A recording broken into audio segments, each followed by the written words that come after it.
All right, so there's a slight delay. They're going to hear that, but you always have to wait for a moment. Let me just go to chat and okay. Welcome. Okay, welcome everyone. Can you hear and see us? Okay.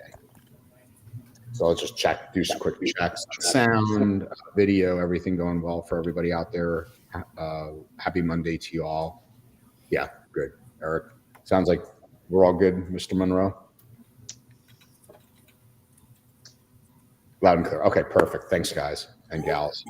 Okay, it'll take some time for people to come in, but I'll get us kind of situated with the setting the stage here and then doing the introductions. Obviously, these sessions are I would say, you know, they're never fun, to say the least. However, I think it's really important, and I can't thank our guests enough for coming on and you know, sharing what they're going through and maybe some early lessons learned. In fact, one of the people on today, Kemper Brown, is the CEO of Eric. If you're typing, can you mute for a second, please? Kemper Brown's on from the CEO of Electronic Office, who went through the Asheville, North Carolina, who's in Asheville and went through the hurricane. So he's going to be a co-host, honestly, sharing perspective as well. Okay, so let me set the stage. Like I said, it seems like yesterday, Kemper, we had you on talking about what you went through, the devastating hurricanes in Asheville, and this week we wanted to kind of set aside some time to discuss the, you know, horrific fires that are devastating Los Angeles. And I started to reach out to MSPs I knew in the area, and sure enough, there are, in fact, MSPs, their customers, and obviously families being affected by this and quite significantly. We'll try and get the background audio cleaned up a little bit as far as where that's coming from. All right, so let me start off with some intros real quick. So first, Brent, if you could tell us a little about yourself, your MSP. You've been in the field for quite some time. Have you ever seen anything like this starting off, Brent, and then some intro? Gosh. Yeah, this is new territory for me. Living in California for, I don't want to date myself, but it's been decades. Okay, we're not really, we're pretty used to these natural disasters, fires, earthquakes, and mudslides and different things. But this one hit so close to home and affected so many of our clients that it definitely feels and is different this time. It turns out that, La Cañada, which is a small town north of Glendale and west of Pasadena, is where our office is, and it's where my home is. And the Eaton fire, which you've seen on the news, that's devastated block after block of beautiful homes in Altadena, is about a mile from my house, and it's about 1.5 miles from our office in La Cañada. So we were impacted pretty severely, and we're still not back in the office yet. So that sets the stage for that. You mentioned having an MSP for a long time. I owned DCG Technical Solutions, and we operate out of Greater LA, just like Allan. Our clients are mostly in the Valley and around Los Angeles, and I ran that for 27 years before joining New Charter Technologies about 5 years ago. And since then, we've become a national platform operating in about 45 cities. And that's been kind of an interesting aspect of this. Is being part of a platform and having this happen has been kind of interesting. Maybe we can chat about. Sure thing.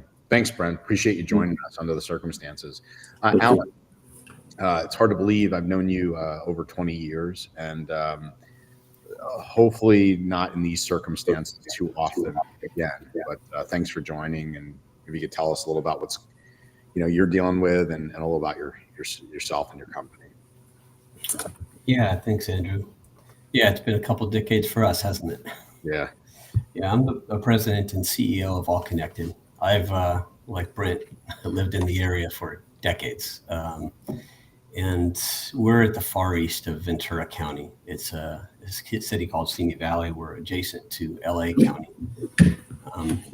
Our weathered different kinds of wind events and storms and definitely fires. But the impact of this, like Brent was alluding to, has been pretty staggering. Our company has been in business for 26 years now. There's about 30 of us. Our organizations are really focused on aligning clients with the NIST cybersecurity framework and CMMC. We primarily service municipalities, financial businesses, and manufacturing sectors in LA and Ventura counties. So it's like all of us, I feel like our clients, our team members, everybody that worked for us somehow knows somebody that was affected, in this particular disaster. It's close to home because for me, disaster recovery is pretty passionate. I'm pretty passionate about disaster recovery and cybersecurity, and that's always been a mission of our company too, to help protect and connect organizations in the area. Yeah. Good, Allan. Yeah.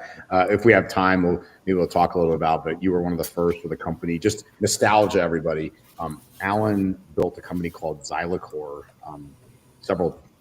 almost 2 decades ago, I think it was, Allan, and one of the first in the BDR space. Built a very amazing company, sold it.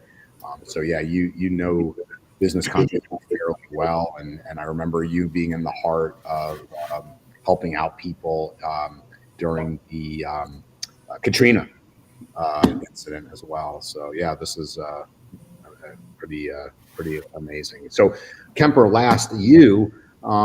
you appreciate you joining us as a co-host today. You've got, unfortunately, some incredible perspective on crisis communications and navigating natural disasters as the MSP that we had on a few months ago from Asheville, North Carolina. How are you doing? How's spirits of everybody? And welcome to the show. Thanks for joining. Thanks, Andrew. Thanks, Brent and Allan, for joining. And yeah, I'm doing. I'll say better than when we last talked on the CyberCall. I think we're making good progress. Still have a long way to go, but certainly things are getting better around here. So thank you. Thanks for having me back. Yeah. Thanks for joining. Okay, Miss Phyllis, I'll let you kick things off. Yeah, sure. Thanks everyone for being here. And Allan, first of all, how is everybody in your organization doing? Yeah, well, fortunately, Phyllis, our team's doing well. We're still in red flag warning for high fire risk through Wednesday. The wind speeds are picking up or moving a little bit west. The active threat that we had was primarily from the Kenneth fire. That had a potential path to our facility here in Simi Valley. And that was knocked down by the amazing firefighting that ended up happening over the weekend. It's been tragic and definitely heartbreaking to see the devastation around the areas in LA that we love so much when these walls of fire, descend on these cities. Like I said earlier, I think everybody on our team knows somebody that's affected. And in Simi Valley here in our area, even though I'd say we're on the outer perimeter, right, of where the fires are affecting, we have these PSPS public safety events that Edison issues that basically shut down power whenever the wind risk is high, fire risk is high, because they don't want fires to be caused by electrical transformers in the area. And so watching almost all the homes and businesses in our city south of the 118 freeway shut down for 3 to 4 days without power made it feel like it was a ghost town, here in our city, at night.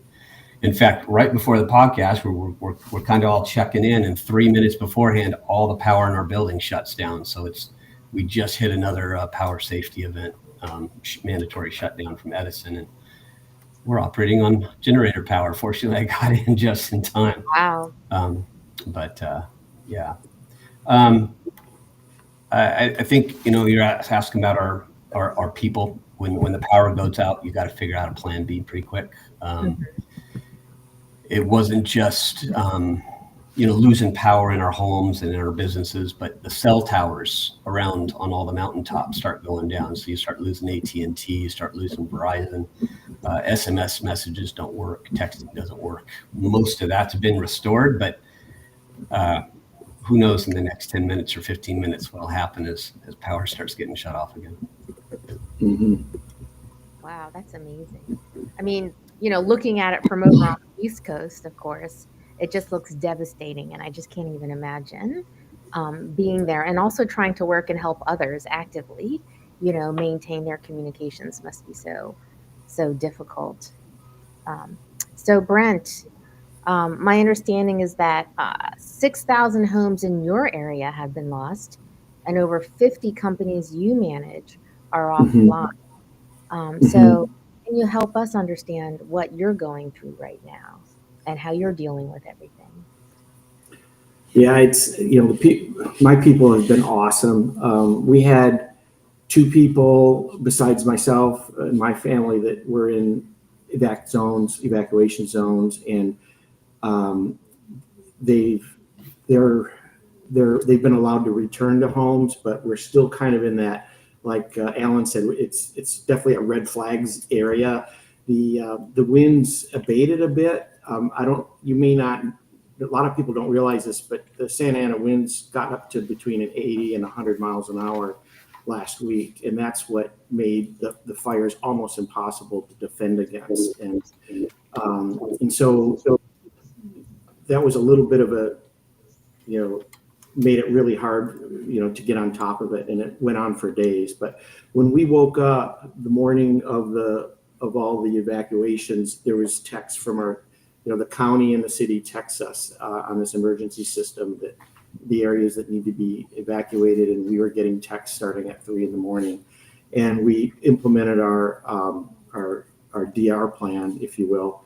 And the kind of the interesting thing about DCG is that we've got 4 employees that are out of the state. 2 of them are on the East Coast out of the state, and 2 of them are like north of California. And they basically took over, and our phone systems are set up so that they can receive the inbound calls, and they were also tasked with calling every site that we noticed was down in the morning. We use some software that gives us a geographic look at where the trouble spots are, and by looking at ISP and IPs, we can tell like which areas are impacted. And of course, the San Gabriel Valley was completely lit up, as was some of our sites that were over on Highway 1 near the Palisades fire. And there was a few in Allan's area we actually had an employee in Allan's area near the Simi area where the Simi fire was that had to be evacuated. So anyway, these 4 people that were out of the state really bore the brunt and started early and worked late to help everyone that was impacted. But most of my employees were not in evac zones, and so they were back and working pretty quickly. I think the saving grace about this kind of a disaster, if there is one, from an IT perspective, is that as the power goes out in these large areas, like Allan mentioned, and they do that to prevent the winds from pushing the electrical lines together and arcing and causing transformers to blow and then start homes on fire. So they turn off the power proactively, but they turned it back on very gradually. And so we knew we had 55 sites down, but we had plenty of time to respond as each one of them came back up. And even though we have a full-time national help desk at New Charter that was at the ready to help us. We were able to handle the turnups and of all the sites as they came back on, and some have not yet come back on that were in the fire zones, but most have, and so we were able to handle it. Phyllis, interesting. Lolden asked about, Allan, I could ask you this. Obviously we've had a large digital transformation, the SaaS and cloud. I'm assuming there's probably some still on-prem, but can you talk to us a little about that? His question, like, hey, what's been maybe the delta there? The people that are in cloud and SaaS better off in terms of scalability, availability, if you will, and data loss than the ones on-prem, or not at all, or not a difference. Yeah, I think you're asking me about that. Yeah, right? I'll ask. Yeah. It depends on the type of business. When we serve municipalities or water districts or those kinds of industries, they've got to be remotely survivable. So there's an element of data that has to be on-prem. For local operation. They can't have a situation where they're disconnected from the cloud and they can't operate and have first responder units active and so on. So that's an important element, and we do support a lot of that type of infrastructure. For clients that ended up migrating to the cloud, a large majority of our clients, have file data, application data in the cloud, different types of clouds. The challenge becomes, can you get to the cloud? And with so much pressure on local network infrastructure, it's a real challenge. When we had the Woolsey fire rip through here in 2018, it's burning all the fiber lines that are running, and then you start finding out, okay, where's Spectrum's weak spots and where's AT&T's weak spots, and what's the line that failed that none of the smart people ever thought of was the most important, and you learn that stuff when disasters converge on a particular area. So, and then we got into situations where clients have their own generators, but maybe our engineers didn't know how to start their generators. That was their electricians, but their electricians aren't available. So how do we get that infrastructure online? Some of that started happening too, and then we're trying to patch in electricians and bring them into chats, to help get customers' infrastructure online. But by and large, I think, Andrew, it was helpful. It's helpful to have not as much on-prem and be able to have remote employees from different areas log in from however they can get connected to the internet and be more functional, especially if those systems are communication, like O365.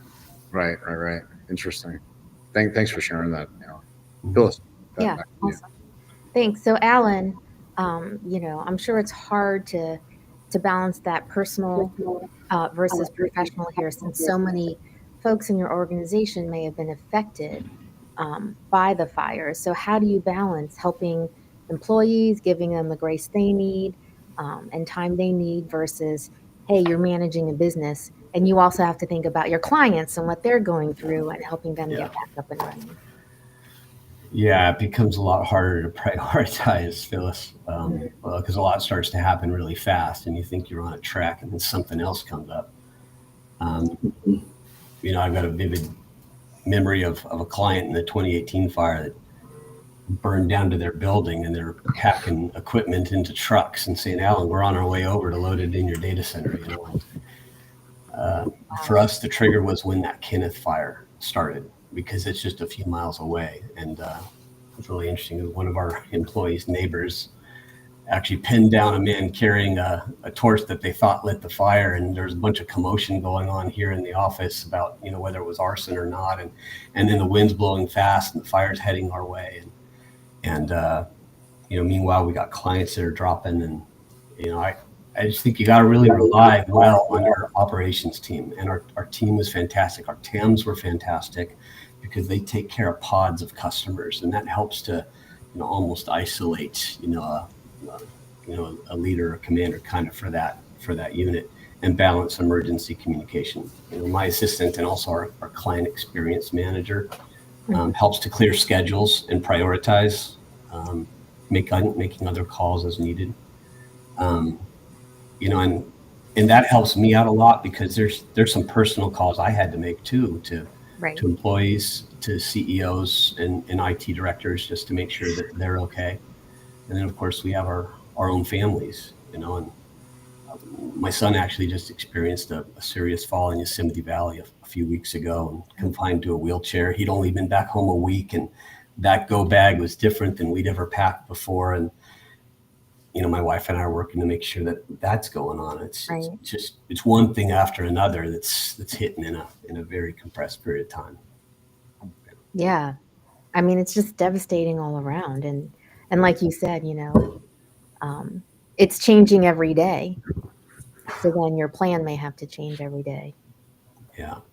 I will say, I think that the real-time communication services, I know a lot of people use them, whether it's, Microsoft Teams or WebEx chat. We use Cisco WebEx ourselves, but being able to have those groups or spaces that we can create really quickly to involve the team that needs to deal with this disaster, and having the emergency response chat for all employees where you can actively see that they've read it, saves so much time because you know who's checking in and who's not and who you need to reach out to. So that was a big help for me to juggle, I guess you could say, a lot of personal and business related communication.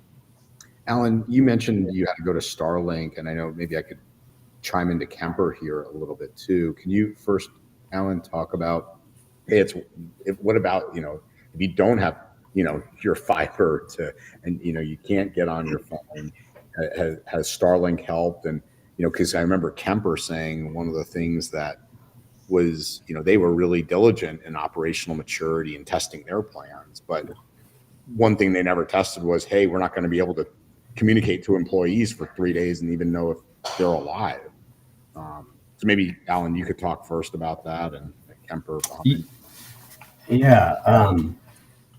Just portable power stations are so important. Just something that'll last through 20 phone charges, and a little inverter to end up plugging things into like laptops. That's important. But if you got the power and you're losing, your cellular service in the area, and all the local businesses are down. You can't even drive up to a Starbucks to get a Wi-Fi hotspot. You start to figure out, like, where am I going to get internet from and communicate?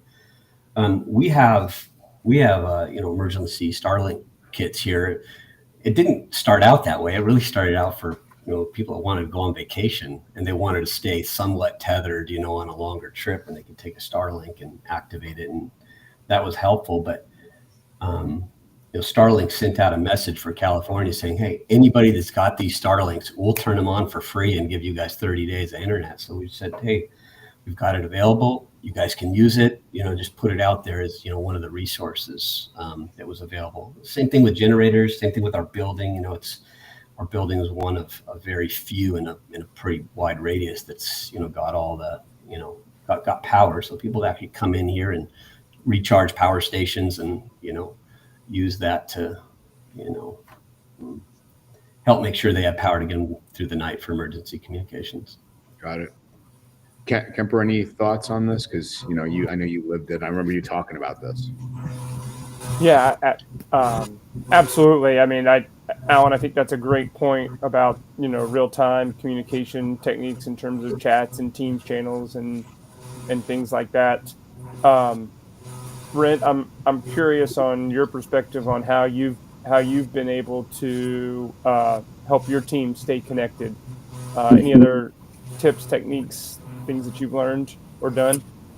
Yeah, so I think we started this process probably during COVID when so many of us were working remotely. But having a comm system where it'll work no matter what, from anywhere, anyhow, I think is key. And it's kind of surprising. A few of our clients that we called, we didn't even get a busy signal. It was kind of like a weird fast busy, So they were like completely shut off. And I can't imagine an MSP having a situation like that where clients couldn't reach them. But our phones work, on the East Coast, up north in Washington, where we've got some employees, and they work well around Southern California. Southern California is really it's like a country in terms of size. And so, we can go to our data center, which is, kind of over in El Segundo, which is south of Santa Monica.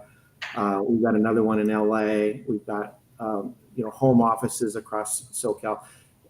We feel like, being able to run the comms is probably the most important thing in terms of, email and in inbound calls, because a lot of our clients still call us.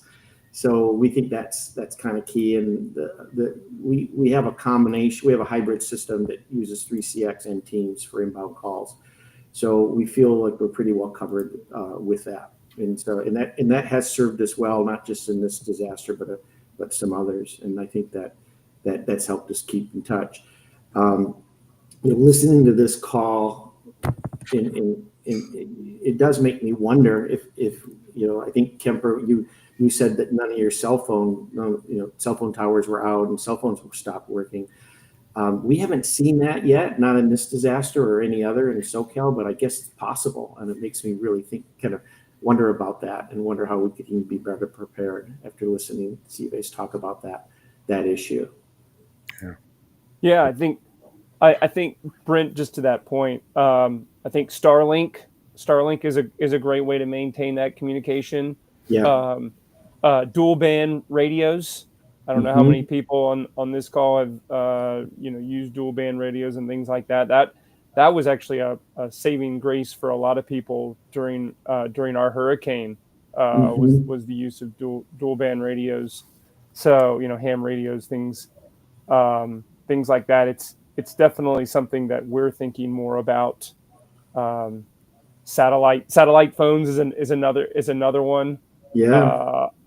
Although it was kind of semi-news here in Asheville because the major hospital organization in West North Carolina, they had a bunch of satellite phones but had not tested them, and so when they actually needed to use them, they found them hardly operational. So testing that goes back to testing our DR plans and the equipment that we rely on. Yeah, I was prior to this call, I was talking to my team. I'm like, I'm going to be talking to Andrew and some others about this. And John, who's now the president of DCG in Los Angeles, he's like, we'll tell them about our pregame of this and the emergency response drills that we do, because he says that pretty much we find things every time we do one of those. We find things that we could improve on. And we do one of those once a year, and I'm tempted to step that up a bit. Yeah. That's a great segue, Brent. Tell me a little bit about your the DR plan that you had in place. I'm sure fires is something that you guys had thought about. But what was that planning look like, and then anything that you're at least at this point, you're thinking like that you would change about that? Yeah. So, it's funny. Could I just add too that there's like 50 plus clients down with this. So could you kind of maybe flavor that in of Kemper's question around this? Yeah. So I think our clients, I mentioned that a bit. I think our clients are less prepared for this than, of course, we were. But most of them that have gotten their power back are back up. So I think it was 55 on Thursday. It dropped to, I think, 20 by the end of that day. And by Friday night, everybody was back up. We had two sites. One had a UPS below, so they weren't comfortable, bypassing it. So we had to go on site for that one. And we also had a RAID not come back up. There was a down drive, and then one that was in predictive failure, and we had to. That was the only site we had to do a restore on, but otherwise everybody is back up as of this morning. But as far as that, pre-gaming the emergency and doing this emergency response drill, we've always assumed that we were vulnerable because of earthquakes. In Southern California, we have earthquakes, and when there's damage to a building, the fire department drives around and they yellow tape your building, and it makes it so you can't get in it. So for years, we've assumed that we might wake up and not be able to get in our building. This was a little different because there was a fire like about a mile and a half away, and it caused the entire town to be evacuated. And because of the looting that was going on, they had police and sheriff volunteers on every corner that was preventing us from getting to that office, even if we wanted to. And so we got to implement the plan. And there were certain things in the plan that worked really well. And I think I mentioned this earlier, the out-of-state employees really saved the day. They didn't have family, friends that were impacted. They didn't have school issues to deal with. They didn't have, family that were impacted. And they just, I think the best thing you can do is have people out of the geographic area that's just able to just focus on the clients. And I think that was a big plus for us. When we pregame this, we also assume that our main office, anything that was in the main office over time, that I think the only thing that's in the office anymore is a DVR that records, the cameras that we have around the office. Everything else has been moved to the cloud or to one of our data centers in Los Angeles. So we also have a DR data center in Las Vegas, Nevada. So we feel like when we pregame this stuff, we could switch over to that data center should something happen to the LA data centers.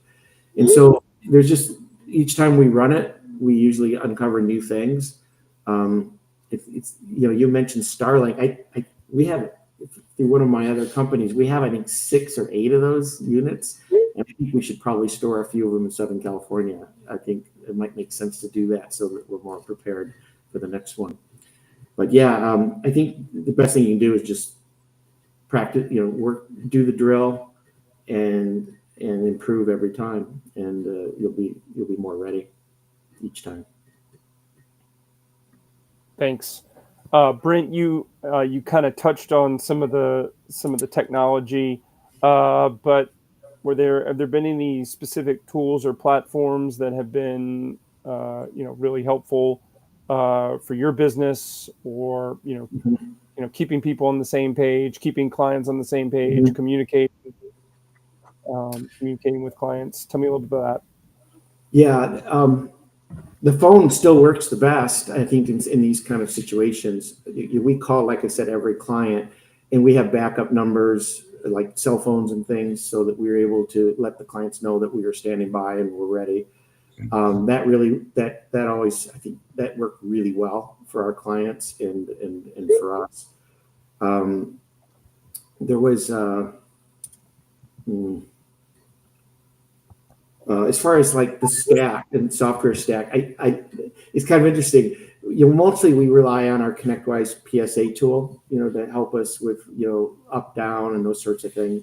And we've always had PRTG in place, which is I think used to be owned by SolarWinds, and now it's somebody else that owns them. But it's kind of it's a great product for monitoring gateways and internet providers and their gateway equipment, modems and such, along with the firewalls. And we were able to use that to get a geographic map of where of the 2 main places where we had client concentration with outages. And it was also really helpful that even when power came up, but if the last mile was still down, like a concentrator was down, or there was a problem with somebody's cable connection or whatever, or fiber, we were able to diagnose quite quickly that they weren't coming back up, and why. So PRTG was great for that, and the guys relied heavily on that. And I think that the other thing that we relied on a lot was our 3CX/Teams hybrid system, because it never skipped a beat and worked perfectly. Our clients could reach us every second, and we could reach them every second throughout the emergency. Oh, that's great. I'm going to just go off the script for 2 seconds for Brent and Allan. How in terms of the forecasting and things like that, how much notice did you guys have? Did you guys know that you were in a period where something really bad could happen? Or I know when the Palisades fire started, I mean, it spread so quickly, but can you maybe explain for some of us Californians what that's like? You want to start with Allan maybe on that one? Sure. Yeah. Yeah, sure. I'd say Edison's probably the one of the leading indicators. I mean, you'll also get alerts from weather, like we have now, that it's a red flag warning and that you got to be alert. But without any fires starting, you don't know what that means or where it's going to pop up. But once Edison starts telling you, okay, your area has been flagged for a power shutdown alert, you know that they're taking it very seriously. And I'd say that's probably the leading indicator for us, Kemper, was Edison's notifications to us that a few thousand businesses and homes in the local area were going to be shut down. And how often does this happen in a given month? Is this something that happens, weekly or, less frequently? I think, before a disaster occurs, I always felt like it happens too much. Like, we need our power and they're shutting down the power and you just think, okay, it's just windy outside, 30, 40 miles an hour. But the reality is that 30, 40 miles an hour up in the mountains turns to 50, 60, 70, and it can move things really, really fast. As you're starting to hear about the investigations that are going on with fire, they're looking and they're pinpointing the specific areas, like we think it started here, and you look at that and maybe it's in a valley and it can just move super, super fast. I was reading a little bit about that guy that sounded the alert, Brent, in your area. That guy's got a lot of publicity. 24-year-old a climate expert in your area that really helped hundreds to evacuate early because he saw the warnings in advance, right? Mm-hmm. I know a lot of people got alerts from that too. Mm-hmm. Yeah, in La Cañada we have an 911 system, and they test it every year, and I get this kind of lame text from them that just says, "Hey, we're just testing the system." Well, at 3 a.m. Pacific time, I got a text, and I noticed it. I heard it and looked at it, and I was like, "Oh, we're being evacuated!" Wow. Yeah, it was surprising to get one that was real, and it worked as it was designed. It was pretty effective, I think. Yeah. On the other hand, we did have some alerts that were not so effective. We got the one on Thursday evening where an evacuation notice accidentally got sent out to 10 million residents. And that was like 4 p.m. on Thursday. And like our guys are out on the freeways and trying to get to clients, and it was noticeable. Like all of a sudden the freeway is like overloaded with people thinking we got evacuations coming, and LA is a big area, and you got people that are trying to get in, people are trying to get out, and that caused a little panic. But yeah, I didn't get that one. I guess that's crazy. Yeah, I didn't get that one. Yeah, we all got it. Yeah, but it's you're always gonna have those kinds of issues, trying to be overcautious, and then they're trying to get the dispatches out, and something went wrong in the software and actually tagged not just our county. It was meant for our county for the Kenneth fire, but it went out to everybody in every community. So, I guess not you, Brent. Yeah. Brent, maybe starting with you. Just a quick question from the chat there. I know in Florida here, when we had back-to-back hurricanes, you get these notices from your insurance provider. It's like, hey, if you've been affected, this, that, and the other. Not to the degree that you guys are dealing with. Are you hearing anything from insurance at this point? FEMA, anything like that, or is it just crickets? It's crickets right now. Yeah, it's crickets. Given the topic, some of the topics you cover on this your amazing podcast, Andrew.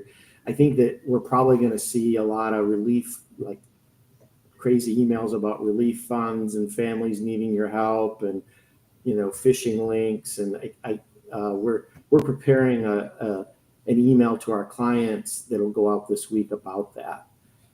So it's so funny you bring that, not funny, but you bring that up. When I was on the phone with Allan this Saturday, we were talking. I'm like, Allan, I go, this has got COVID written all over it, from the standpoint of, there's a disaster and there's going to be phishing, social engineering, preying all over this. So you're taking some proactive steps on that. And then, just remind people that you can go to the Red Cross site and make donations, but don't respond to emails directly, and those sorts of things. We've had to do this, I think, in one of the hurricane relief. I think it was the either North South Carolina, one of those we did it then too, because we were seeing a lot of, there was just a lot of phishing around that one too. Less about Florida for some reason, but a lot about that one. Interesting. Yeah. We've seen it physically too out here with, I don't know if you saw the news about the looter that was dressed up as a fireman. So physically it's happening, right? People that want to take advantage. And I think that's important, Brent. We've been talking about that too. Planning specific releases to clients about being careful about GoFundMe's, being careful about, help or offers or aid that comes from unsolicited email addresses, and getting out there and going to the actual domain name where you, where the help is being offered from. It's super important. Yep. Yeah. Cool. Well, Brent, one more question, and then I'll pass it to Eric. But have there been any other contingency plans that you guys have done, either internally or for your clients, as kind of this event has unfolded? What were some of the things from your clients that you were maybe worried about previously that you plans that you enacted to try and help keep them safe or keep them up and running? Yeah, whenever power goes down in the night without being like supervised, and you're hoping that the communication between the UPSs and the equipment works, and it almost always does. But we have 175 clients in Southern California, and when 54 of them went down, we expected to have one or two where we were going to have to, possibly help. And in that case with the RAID 10 with 2 drives that were in trouble, we actually had to go and do a restore. And so the only thing that we really had to do outside of just kind of hold people's hand as they waited for power to come on was do a full restore of one server, and it was successful. But I think that's the only kind of thing that popped up that was as a result of the storm or the firestorms and the subsequent power outages. Okay, excellent. I appreciate it, guys. Eric, I'm gonna pass the baton to you. Thanks, Kemper. I appreciate it. So, Allan, a little while ago, Brent mentioned the importance of, when possible, having some geographic diversity amongst your employees. And I understand that during these fires, you had several out-of-state employees covering phones. Tell us about the nuts and bolts of how you pull that off. Well, it started with a hallway huddle. You're running back and forth in the office. Are you guys okay? You guys okay? And I had one with our operations manager at the end of Thursday. He was already, stress was building up because employee after employee was getting evacuation orders. And then at 4 p.m., that alert I talked about with the evacuations orders that were supposed to be just for our area went out to everybody, and the freeway started loading up, So you start getting a little worried, and how are we going to deal with this? And he was worried, like, how are we going to handle tomorrow? How are we going to handle Friday as the threat of the Kenneth fire, potentially could hit us? So We've got employees in Illinois and Denver and Kansas. And like Brent was saying, like without the threat of a looming disaster in their local community, we're way more freed up, even mentally, right, to be able to think and handle things in a less chaotic way. So that's, what was kind of our approach. Could we use them? Yeah. So sometimes when you have those remote employees, they might not be your level 1 help desk or even level 2 help desk guys who are taking those first line calls. Can you tell us what challenges come with that, and how do you have them adapt? How do you encourage them to adapt to this new role that they know nothing about? Yeah, well, one of our core values is preparedness. It has been for a long time, and we'll our monthly company meetings will always recognize somebody for an outstanding way of living a company core value, and I think over time that becomes important because people realize we got to step in and help each other.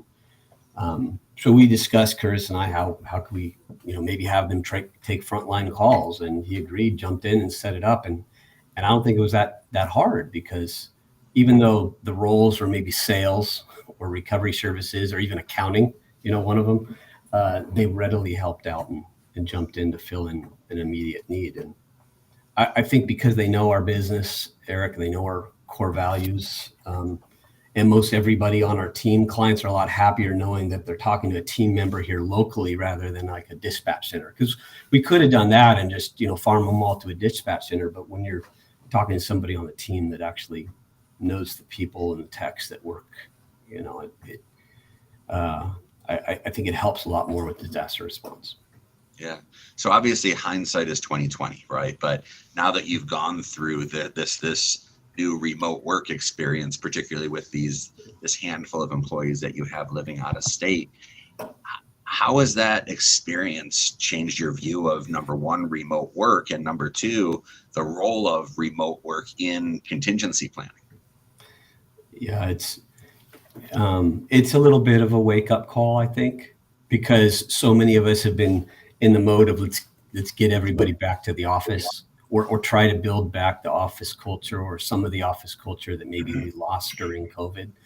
And you can go a little too far, and maybe not have enough diversity in geography. And it's made me think more about senior engineering roles, for higher level work as part of a larger business continuity plan, something to discuss with the management team. I feel like we've always been, remote work enabled, where people in the local area can jump on and connect wherever they're at. I mean, we all have, but I think this strategy is a big reminder on just how important it is for us to be planning on a serious disaster. Brent mentioned earthquakes. I mean, that's always been hardwired into me.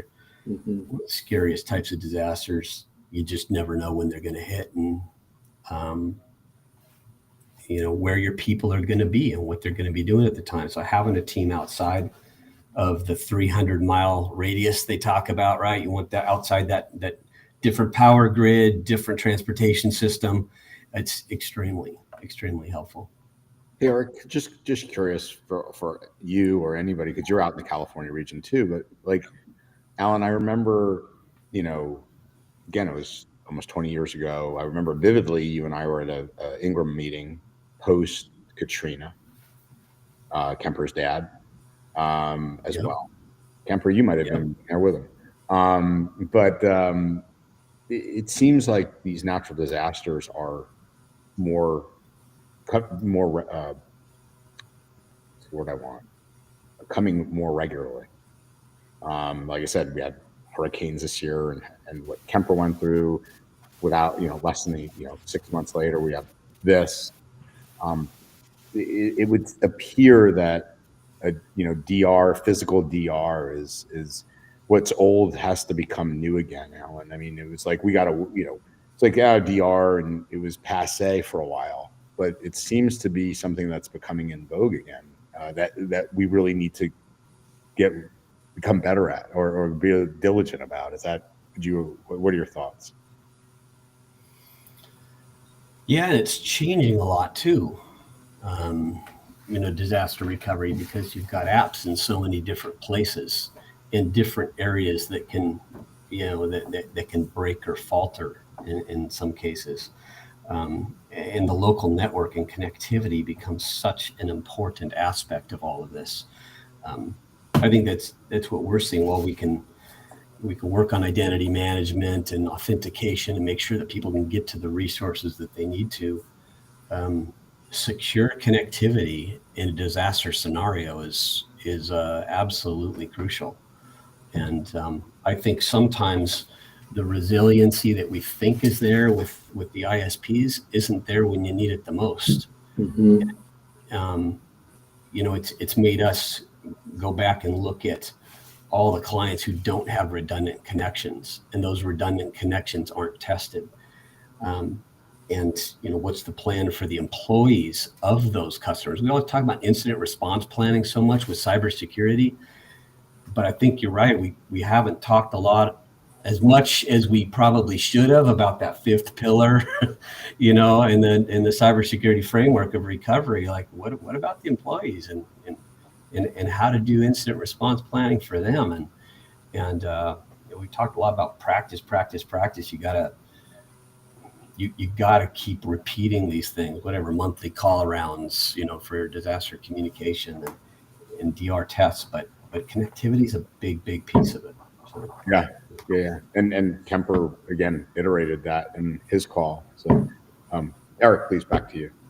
Yeah. Thanks, Andrew. That's a great point. So Brent, we've talked a lot today about how MSPs are supporting their customers through these disasters, right? But looking internally at your own employees, right? Some of whom are going through their own personal losses with evacuation orders and such.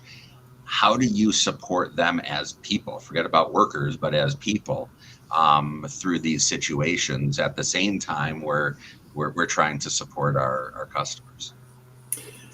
Yeah. So again, having the out-of-state team. So we have 4 dispatchers at DCG, and 2 of them are out of state. So we really didn't miss a beat on like covering the inbound calls. And so what we were able to do, we had 1 engineer impacted and 1 what we call kind of client service dispatcher type that was impacted, besides myself. And we were able to just take your time, go do what you got to do, and they didn't, they didn't have to pick up the night number. They didn't have to, handle anything except what was in front of them. And each of them came up for air by the next day and was back at work. Wow. Yeah, so they were both fine. I think that we all have. I think the bigger story around this is we all know someone who lost a home, and I think Allan alluded to that earlier, maybe on the pre-call. But we all know somebody, and I think that's the bigger thing that is not going to be it's not going to be taken care of and over very quickly. We've got clients that had places in the Palisades that have lost everything.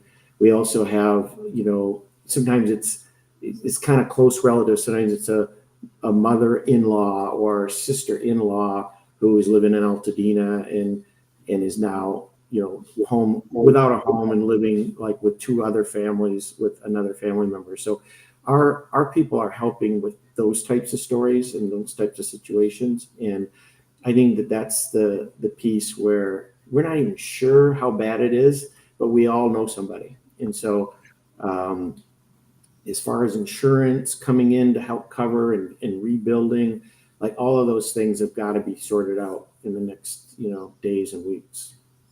Yeah, definitely. Eric, Allan told me something about the RVs, right, Allan? Didn't you say something like that was an interesting twist to this? Like people with RVs and, it was like, hey, that people get COVID, but now all of a sudden these are becoming homes. Yeah. Yeah, that was really just that was an employee, as we kind of put it out there and said, hey, keep us posted. Let us know what's happening with your evacuation orders and where you're going. And we we had 5 people that got evacuation orders, real ones, within a very close time proximity to each other. And it was just an employee of ours that happened to have an RV that said, "Hey, I got an RV. You guys can evacuate here. You're welcome to use it." So, it's part of helping each other as a team.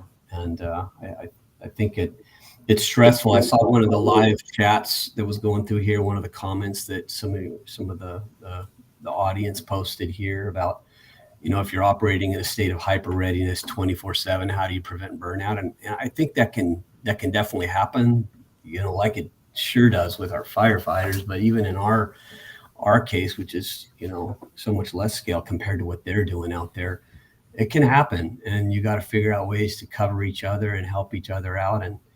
And for us, I think it brings our teams together, but you do got to watch for it.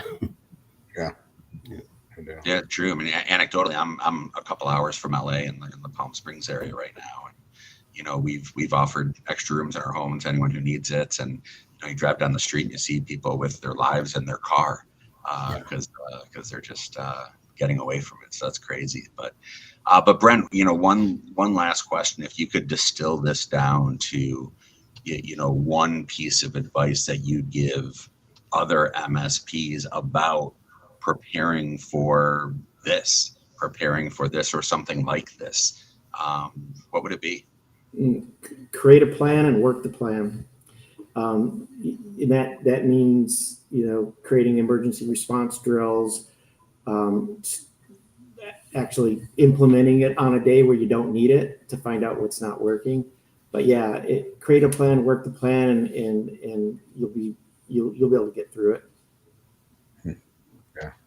Yeah, we beat that one pretty hard for years on the CyberCall, right, Phyllis, about, incident readiness, tabletops, preparation, and Yeah, exactly. I mean, I'm impressed, as an East Coaster who always saw disaster recovery plan on a test, like your SysUp, your this, that, and the other. I mean, we don't have very many natural disasters or any of that, right? And so I'm so impressed by everyone on the call dealing with it. Brent, the fact that you had your disaster recovery plan, you do it yearly, you're thinking about upping it. I mean, I think, as Andrew pointed out, more and more we are getting these natural disasters, politics aside, for whatever reasons. Mm-hmm. And so it is a sad reminder that we have to do that planning. And really, there's nothing magical. What you hear on this call, there's no magical tool. There's no magical anything that helped these guys prepare for the natural disasters. It is have a plan, execute the plan, practice the plan, fix the flaws in the plan, fix the gaps in the plan. And then when you go to execute the plan, rinse and repeat, right? And so it's just a harsh reminder to us all. Yeah. Thanks for summing that up, Phyllis. And, Allan, Brent, Kemper, thanks so much for joining, specifically Allan and Brent, with what you're currently going through. And obviously, Kemper, what you went through and are still recovering from, it speaks to, I guess, what I'm most impressed about and optimistic about is how the maturity of MSPs on the margin is getting better and better and better, and how you guys are operational. It's pretty awesome to see.